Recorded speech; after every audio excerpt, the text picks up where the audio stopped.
Hi, நீங்க கட்ட போற கட்டடம் சின்னதோ பெருசோ அது தரமானதா இருக்கணும். ஏன் அப்படின்னா கட்டுமானத்தினுடைய பொருட்களின் விலை இன்னைக்கு ரொம்ப அதிகமாயிடுச்சு. ஒரு கட்டடம் நமக்கு தரமா கிடைக்கணும்னா சிவில் இன்ஜினியரை வைத்து கன்ஸ்ட்ரக்ஷன் செய்யும் போதுதான் அது தரமா கிடைக்கும். அப்படி நாம செய்யாம ஒரு கான்ட்ராக்டர் வச்சு இல்ல ஒரு மேஸ்திரி வச்சு நாம் ஒரு கன்ஸ்ட்ரக்ஷன் செய்யறது எது மாதிரின்னா, நமக்கு உடம்பு சரியில்லாதப்போ நம்ம ஒரு நல்ல டாக்டரை பார்க்காம கம்பவுண்டரை பார்த்து இல்லை மெடிக்கல் ஷாப்புக்கு போய் நம்ம மெடிசன் எடுத்துக்கிற மாதிரியான ஒரு காரியம். அப்படி நம்ம செய்யலாமா? நிச்சயமா செய்யக்கூடாது. நான் உங்க civil engineer from Vijay builder. நாங்கள் 2012 இருந்து 100க்கும் மேற்பட்ட ரெசிடென்சியல், கமர்ஷியல், இண்டஸ்ட்ரியல் கன்ஸ்ட்ரக்ஷனை சக்ஸஸாக முடிச்சிருக்கோம். எந்த ஒரு கன்ஸ்ட்ரக்ஷன் தேவைக்கும் நீங்க எங்களை அணுகலாம். நன்றி. எல்லாருக்கும் வணக்கம். நான் Vijay Kiruthik. Duty to express our opinion அப்படிங்கிறது ஒவ்வொரு மனிதனும் கடைபிடிக்க வேண்டிய ஒன்று அப்படின்னு நான் நினைக்கிறேன். அதோட விளைவுதான் இந்த விஜய் கிருத்திக் கார் அப்படிங்கிற சேனல் பார்த்துட்டு இருக்கேன். இன்னைக்கு ஒரு முக்கியமான டாபிக் பார்க்க போறோம். வாங்க வீடியோக்குள்ள போய் டீட்டெயிலா பார்க்கலாம்.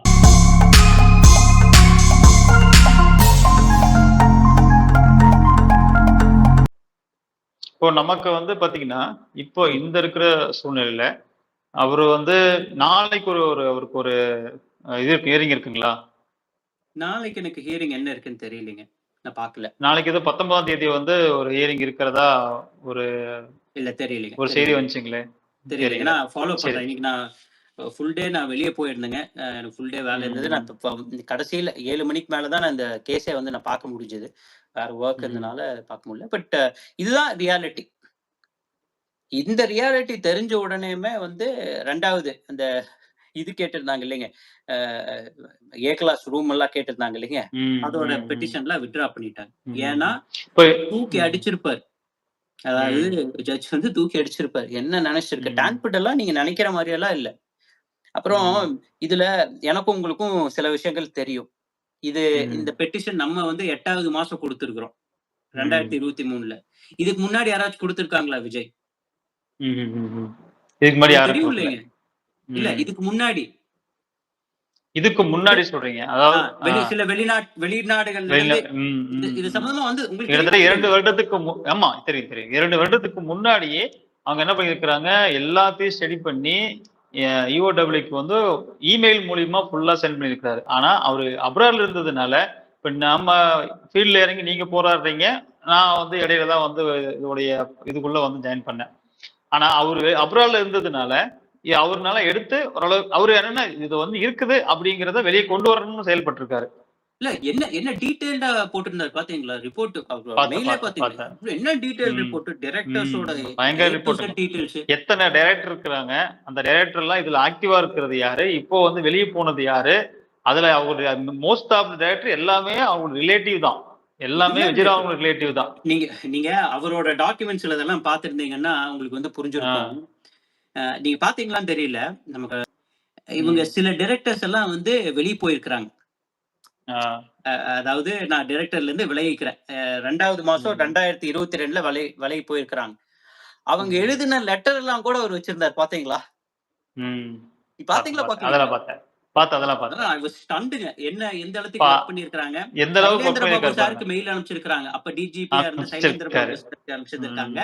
அவர் சம்மன் அனுப்பிச்சிருக்காரு. இதை விசாரிக்கிறேன்ட்டு அவருக்கு ரிப்ளையே கொடுத்திருக்காரு. ஆனா அவர் சொல்லியிருக்காரு, நான் வெளிநாட்டுல இருக்கிறேங்க, என்னால அங்கிருந்து வர முடியாது அப்படின்னு சொல்லியிருக்காரு. நம்ம ஒரு வாய்ப்பு இருந்தா அவரும் நம்ம ஒரு இன்டர்வியூ பண்ணி ஒரு டைம் போட்டோம்னா கண்டிப்பா ரொம்ப இன்ஃபர்மேட்டிவ். அது இல்லாம 2 வருஷத்துக்கு முன்னாடியே இந்த ஸ்கேம் நிறுத்தப்பட்டிருந்தா இந்த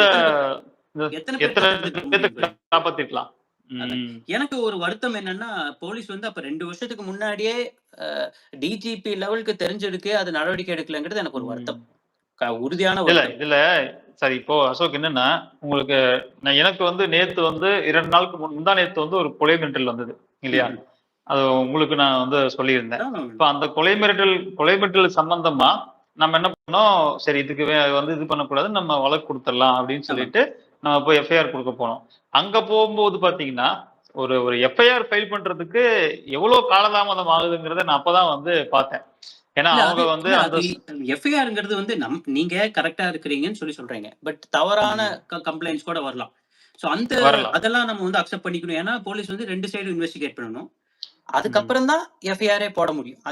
இது வந்து யூசுவல் ப்ரொசீஜர் தான். இது நீங்க இல்ல, இல்ல. பாலிடிக்ஸ்ல நான் நான் இருந்தீங்கன்னா நான் என்ன சொல்ல வந்தேன்னா, இப்போ வந்து மக்கள் கேட்கறாங்கல்ல, ஏன் இந்த கம்பெனியோட ஸ்கேம் பண்ணி வந்து ஜிஎம்ஆர பார்க்கல, இல்ல ஏன் வந்து அத பார்க்கல, இத பார்க்கலன்னு கேட்கறாங்க இல்லையா? ஒரு கேஸ் அதுக்காக நம்ம போம்போதே கிட்டத்தட்ட நான் 1/2 நாள் எனக்கு அங்க டைம் ஸ்பெண்ட் ஆச்சு. ஏன்னா, அவரு போம்போது கரெக்ட்டா அந்த சீட்ல இருக்க வேண்டிய நபர் இல்ல. அதுக்கப்புறம் அவங்களுக்கு நெறைய பிரஷரு. இப்போ வந்து பார்த்தீங்கன்னா, ஆம்ஸ்ட்ராங் உடைய இஷ்யூக்கு கேஸ் அப்புறம் ஆமா. எல்லாருமே ரொம்பவும் ஸ்ட்ரிக்ட்டா இருக்க வேண்டிய சூழ்நிலை. எல்லாம் வந்து வெளிய ரவுண்ட்ஸ்ல இருக்கிறாங்க. அவங்கள பார்க்கறதுக்கே ரொம்ப நேரம் ஆச்சு. அதுக்கப்புறம் அவங்க வந்ததுக்கப்புறம் அவங்க வந்து டிஎஸ்பி கிட்ட டிஸ்கஷன் பண்ணி இப்படி ஒரு திட்டம் ஏன்னா இப்போ வந்து பெயின் இஷ்யூ தான் போயிட்டு இருக்கு. இப்ப ஆம்ஸ்ட்ராங் உடைய கொலை வழக்கு, அப்ப இன்னொருத்தர் நம்மளுடைய இது இருக்கு இல்லைங்களா, அந்த நாம் தமிழர் கட்சியினுடைய ஒருத்தர் ஆமாமாமா. மாவட்ட அவருடைய செயலர் பார்த்துருக்கேன். இந்த அந்த 2க்கு அப்புறம் அவங்க வந்து இப்ப ரை ரவுண்ட்ஸ் போனாவே கன்னோட தான் போறாங்களாமா. அந்த அளவுக்கு வந்து அவங்களுக்கு சர்க்குலர் குடுத்துருக்காங்க. அப்ப நம்ம போய் இப்படி சொன்ன உடனே அவங்க அடுத்தடுத்த கட்டத்துக்கு அத கொண்டு போய் பார்த்து, அதெல்லாம் பார்க்கும்போது எவ்வளவு டைம் எடுக்குது அப்படிங்கிறது நமக்கு தெரியுது. இப்ப ஆமா. நீங்க இந்த ஒரு கேஸ்க்காக இத்தன வருஷம் போராடும்போது, இத்தன வருஷம் போய் இறங்கி வேலை செய்யும்போது எவ்வளவு டைம் எடுத்திருக்கோம், எவ்வளவு இல்ல நேரம் அது நம்ம அது போய் அந்த ஆக்சுவலா திரும்ப திரும்ப என்கிட்ட கேட்ட கேள்வி வந்து இதெல்லாமே ஷேர் பண்ணணும்னு நான் நினைக்கிறேன். ம், கம்ப்ளைண்ட் வந்து பெட்டிஷனர்ஸ் இல்ல அப்படின்னு சொல்லிட்டு. ம், கியூநெட்ன்னு ஒரு வழக்கு. எல்லாத்துக்குமே தெரியும் ம், கியூநெட்ன்னு ஒரு மோசடி.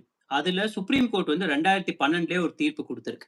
ஓகேங்களா? அந்த ம், தீர்ப்புல வந்து ம், என்ன சொல்றாங்க அப்டின்னா, இது வந்து அஃபென்ஸ் சில சில விஷயங்கள் பார்த்தீங்க அப்டின்னா, கொலை நடக்குது, திருட்டு நடக்குது அப்டின்னா, முதல்ல வந்து அது நடந்து முடிஞ்சதுக்கு அப்புறம் தான் அது குற்றம்னே சொல்ல முடியும். கொலை நடந்ததுக்கு ம், அப்புறம் குற்றம் அதுக்கப்புறம் இல்ல திருட்டு போனதுக்கு அப்புறம் தான் பொருள் தொலைஞ்சு போனதுக்கு அப்புறம் தான் குற்றம்னே சொல்ல முடியும்.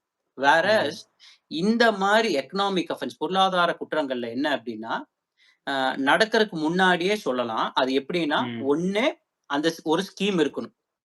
ஓகேங்களா? இப்ப இப்ப இந்த மைவிதி ஆக்சுவலா ஒரு ஸ்கீம் இருந்தது பார்த்தீங்களா? அந்த ஸ்கீம் இருக்கணும். ம், ம், ம், 2வது இந்த ஸ்கீம்ல ஆள் சேர்த்து விட்டா அவங்களுக்கு ஒரு பெனிஃபிட் இருக்கணும். இது 2 ம், தான் கீ பாயிண்ட்ஸ். இது ம், 2ம் இருந்துச்சு அப்படின்னா, இட் இஸ் அன் அஃபென்ஸ் அப்படின்னு சொல்லி கியூநெட் ம், கேஸ்ல ம், சொல்றாங்க. ம், இந்த கேஸ்ல நாங்க அதான் சொன்னோம். அது ம், சொல்லிட்டு 2000 நம்ம 8வது மாசம் 2023ல நம்ம புகார் குடுத்தாலும், கேஸ் போட்டது ம், ஜான்வரி 19. ஏன் அந்த ம், கேப் அந்த ஒரு 4 மாசம், 5 மாசம் கேப் இருந்துச்சு அப்டின்னா, இது வந்து ஒயிட் காலர் அஃபென்ஸ் முதல் ஒண்ணு விசாரணை நடக்கும். ம், ம், 2வது விஷயம் வந்து இஓடபிள்யூ வந்து ஒரு மைண்ட் செட்ல என்ன மைண்ட் செட்ல இருந்தாங்க அப்டின்னா, பெட்டிஷனர் இருந்தா தான், பாதிக்கப்பட்டவர்கள் இருந்தா தான் இது வழக்கு பதிவு செய்ய முடியும் அப்டின்னு சொல்லி. ம், நான் அப்புறம் போயிட்டு நான் ம், ஃபைட் பண்ணேன். இல்ல பட்ஸ் ம், ஆக்ட்ல அப்படி சொல்லல. நமக்கு வந்து ம், தேவையில்ல. ஒரு ம், டவுட் இருந்துச்சுன்னா கூட ஒரு இன்ஸ்பெக்டர் ம், ரேங்கிங்ல இருக்கிறவங்க நடவடிக்கை எடுக்கலாம். அப்படின்னு சொல்லி அதெல்லாம் ப்ரூவ் பண்ணி, அது கமிஷனர் அளத்துக்கு அது ப்ரூவ் பண்ணப்பட்டு, ஒரு வாதம் நடந்து தான் வந்து அந்த நடவடிக்கையே எடுத்தாங்க. ஜனவரி 19 வந்து நடவடிக்கை எடுத்தாங்க. அதுல மிகப்பெரிய பாராட்டு வந்து கமிஷனர் அவர்களுக்கு. அதே மாரி கலெக்டர் சார் கிராந்தி சாரும் அவரோட வேலைய கரெக்ட்டா பண்ணாரு.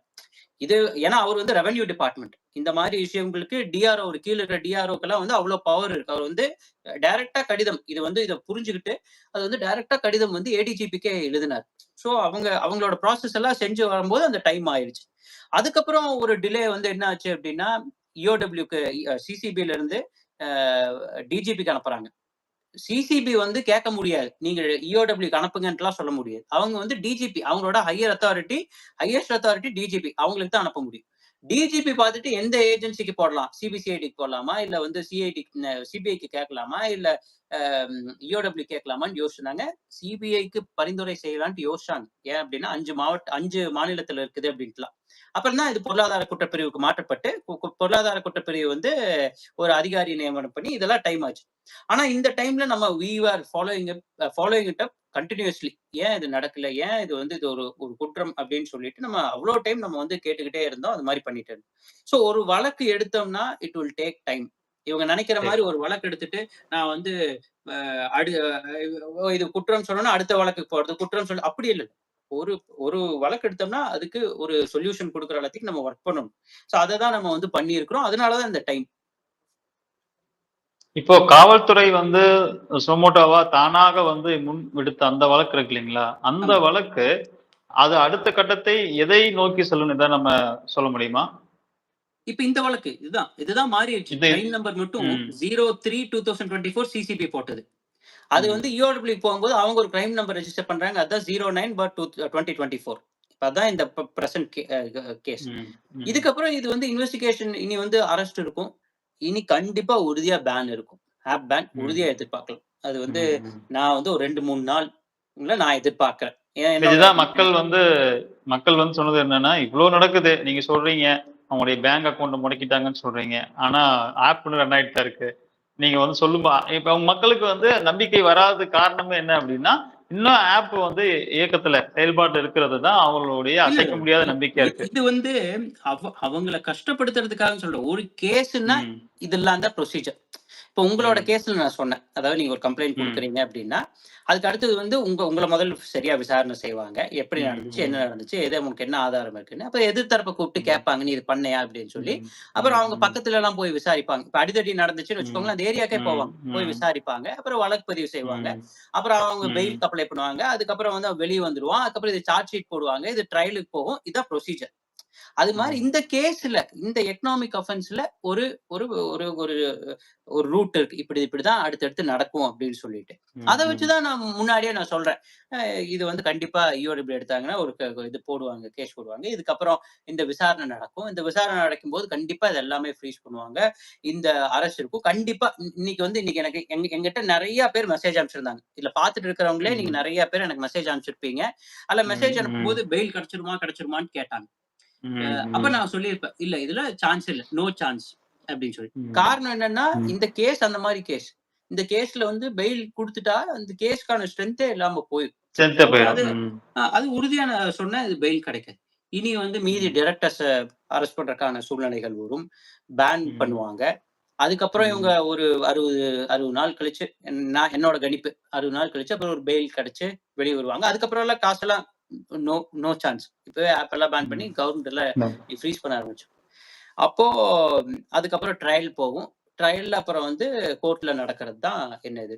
தீர்ப்பு இப்போ ஒரு தீர்ப்பு பத்தி கூட இன்னைக்கு அந்த நபர் பேசிட்டு இருந்தார். ஞாபகம் இருக்கும்னு நினைக்கிறேன். இதே மோசடி, எக்ஸாக்ட்டா இதே மோசடி சொன்னாரு. அம்மன் ஏதோ அவங்க வந்து திருப்பூர் பேசி தான் சொன்னாரு. ஏதோ ஊர் சொன்னாரு.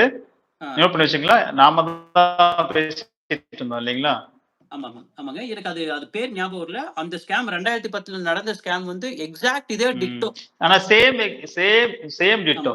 எந்த அளவுக்கு நம்ம நினைக்கிறோம் நம்ம விளம்பரம் பார்த்தா காசு தராங்கிறது வந்து இதுக்கு முன்னாடியே ஒருத்தங்க பண்ணி அவன் ஆல்ரெடி அது ப்ராப்ளம் ஆயிருக்கு. ஆமா. இல்ல இப்ப என்கிட்ட நிறைய பேர் வந்து பேசுவாங்க. சார் ஸ்பீக் ஏஷியா ஸ்கேம் பத்தி தெரியுமா? இதே மாடல் தான் அப்படி இப்படி. அப்ப நான் சொன்னேன், நீங்க போய் என்னோட இனிஷியல் புகார் பாருங்க. முதல் புகார் பாருங்க.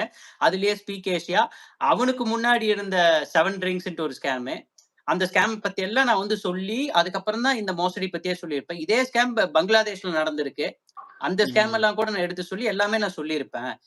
நம்மளோட இது கேட்டுட்டு இருக்காருங்க அவரு.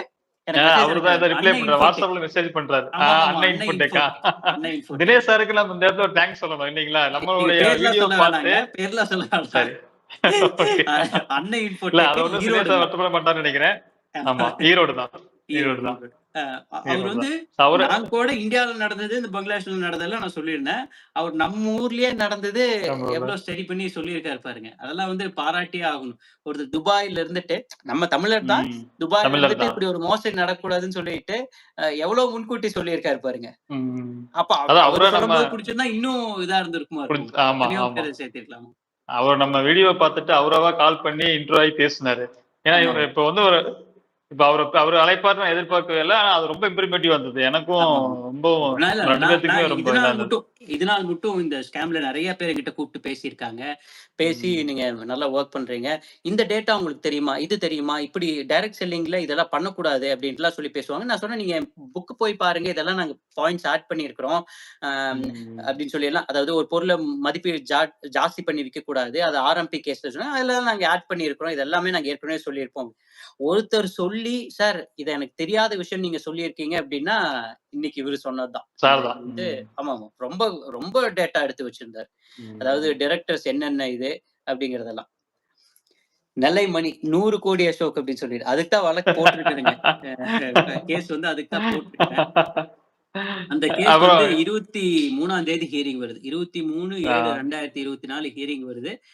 அதுல கண்டிப்பா உறுதியா வந்து நம்ம அந்த கேஸ்ல நம்ம ஜெயிச்சு காமிப்போம். ஜெயிச்சு அதோட வழக்கு கண்டிப்பா இது மாதிரி நம்ம இன்னொரு வீடியோ அப்பப்ப போடுவோம். நீங்க அதை ஃபாலோ பண்ணுங்க. அதுல இது பண்ணுவோம். அதே மாதிரி தற்கூரிக்கு வந்து இது டிஃபமேஷன் நோட்டீஸ் அனுப்பிச்சுட்டு இருக்கு. இல்ல நீங்க தற்கூரின்னா பேர் சொல்லி சொன்னீங்கன்னா தான் அவங்களுக்கு நிறைய ஃபேன்ஸ் இருக்காங்க. சொல்லவே மாட்டேன், நான் பேர் சொல்லவே மாட்டேன். இந்த அது வந்து நம்ம நோட்டீஸ் 8ஆம் தேதி அனுப்பிச்சுட்டு இருக்கிறோம். ஸோ 24ஆம் தேதி வந்து கேஸ் ஃபைல் பண்றோம். அதோட அந்த வழக்கையும் வந்து நான் எல்லாமே அப்டேட் கொடுப்பேன். நீங்க கண்டிப்பா அதை ஃபாலோ பண்ணுங்க. கமர்ஷியல் பர்பஸ்க்கு அல்லது இண்டஸ்ட்ரியல் பர்பஸுக்கு பிஇபி கான்செப்டில் அல்லது ஆர்சிசி கான்செப்டில் வேர் ஹவுஸ் அல்லது multiple types of manufacturing units கட்டணுமா? ப்ராப்பராக சீட் ஃபேப்ரிகேஷன் ஒர்க்கும் சேர்த்து சிவில் ஒர்க்கோட பண்ணுற டீமை எங்கே அணுகிறது, எப்படி அவங்கள பிடிக்கிறதுன்னு கன்ஃபியூஷனில் இருக்கிறீங்க? கவலையை விடுங்க. நான் உங்கள் சிவில் இன்ஜினியர் விஜய் கிருத்திக், விஜய் பில்டரில் இருந்து. நாங்கள் 2012 இருந்து பிஇபி கான்செப்டில், ஆர்சிசி கான்செப்டில் warehouse multiple types of manufacturing யூனிட்ஸை வந்து சக்ஸஸாக கட்டி கொடுத்துட்ருக்கோம். எங்ககிட்ட மிகப்பெரிய அளவில் ஸ்கில்லேட் லேபர்ஸ் இருக்காங்க. லேபர்ஸை உங்கள் சைட்லேயே ஸ்டே பண்ண வச்சு ப்ராஜெக்ட்டுக்கு ஒரு காலம் அமைச்சு அந்த கால டைமுக்கு முன்னாடியே ப்ராஜெக்டை குவாலிட்டியாக ஆன் டைமில் நாங்கள் டெலிவரி கமிட்மெண்ட்டோடு பண்ணி கொடுக்குறோம். அது போக 35 பேங்கில் எங்கள் கம்பெனியை நம்ம டைப் பண்ணி வச்சுருக்கிறோம். இதனால் உங்கள் ப்ராஜெக்ட்டுக்கு, உங்களுடைய கன்ஸ்ட்ரக்ஷனுக்கு எங்களால் லோன் வசதியும் செஞ்சு கொடுக்க முடியும். டெலிவரிக்கு முன்னாடி பலதரப்பட்ட வகையில் செக்கிங் பண்ணி பில்டிங்கை எந்த ஒரு கிராக்ஸும் லீக்ஸும் இல்லாமல் உங்ககிட்ட ஹேண்ட் ஓவர் பண்ணுறோம். பில்டிங் ஸ்ட்ரக்சருக்கு 10 வருஷம் வாரண்டி பண்ணி கொடுக்குறோம். மேலும் உங்களுடைய கனவு கட்டுமானத்தை உங்களுக்கு திருப்தியாக பண்ணி கொடுக்கறது எங்கள் வாழ்நாளினுடைய நோக்கம். ஏன் இன்னும் வெயிட் பண்ணுறீங்க? கீழே உள்ள நம்பருக்கு உடனே கால் பண்ணி ஃப்ரீ கன்சல்டேஷன் பெறுங்க. உங்கள் கனவு கட்டுமானத்தை உடனே நனவாக்குங்க.